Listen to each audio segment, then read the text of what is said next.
एक मर्तबा हुजूर लाल शहबाज कलंदर रहमतुल्लाह अलैह कहीं तशरीफ ले जा रहे थे कि रास्ते में अचानक उनकी नजर एक मदारी पर पड़ी जो बंदर नचा रहा था और लोगों को तमाशे दिखा रहा था। हुजूर इसके करीब गए और उससे दरियाफ्त किया कि तू कौन है। उसने जवाब दिया कि मैं कलंदर हूं। उस जमाने में तमाशा दिखाने वालों को कलंदर कहा जाता था।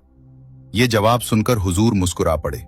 हुजूर को मुस्कुराते देखकर इस मदारी को ये बात नागवार गुजरी कि आप इसकी बात सुनकर क्यों मुस्कुरा रहे हैं। वो फौरन पलटकर बोल पड़ा, आप कौन हैं? तो हुजूर लाल शहबाज कलंदर रहमतुल्लाह अलैह ने फरमाया, मैं भी कलंदर हूं। ये सुनकर मदारी बहुत हैरान हुआ और कहने लगा, आपके पास न कोई बंदर है और ना ही ढोलकी, फिर आप कैसा तमाशा दिखाते हैं? हुजूर ने फरमाया, पहले तुम अपना तमाशा दिखाओ, इसके बाद हम तुम्हें अपना तमाशा दिखाएंगे। हुजूर का ये फरमान सुनते ही मदारी ने ढोलकी उठाई और ढोल बजाने लगा। इसकी ढोलकी की आवाज सुनते ही बंदर नाचने लगा। अपना तमाशा दिखाने के बाद मदारी ने कहा, अब आप दिखाइए कि आप कैसा तमाशा दिखाते हैं।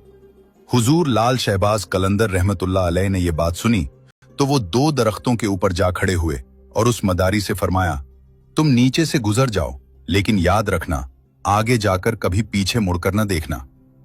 जब वो मदारी हुजूर के नीचे से गुजरा तो उसकी नजर बदल चुकी थी। न वो सूरज की तपिश थी, न वो दरख्त, न वो गर्दो गुबार।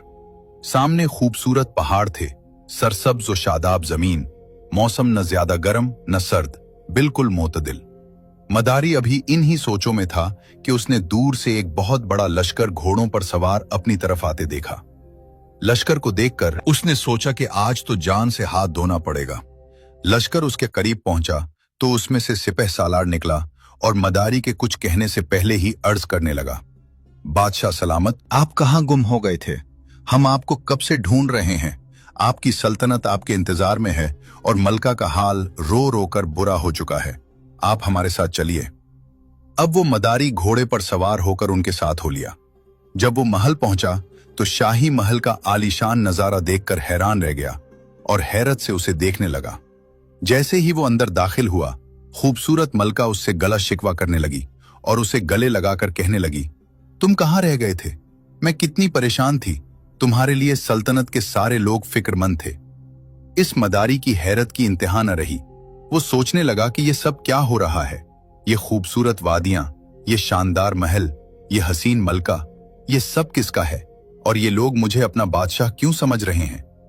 फिर धीरे धीरे वो मदारी सब कुछ भूलकर नहा धोकर शाही लिबास पहनकर तख्त पर जा बैठा।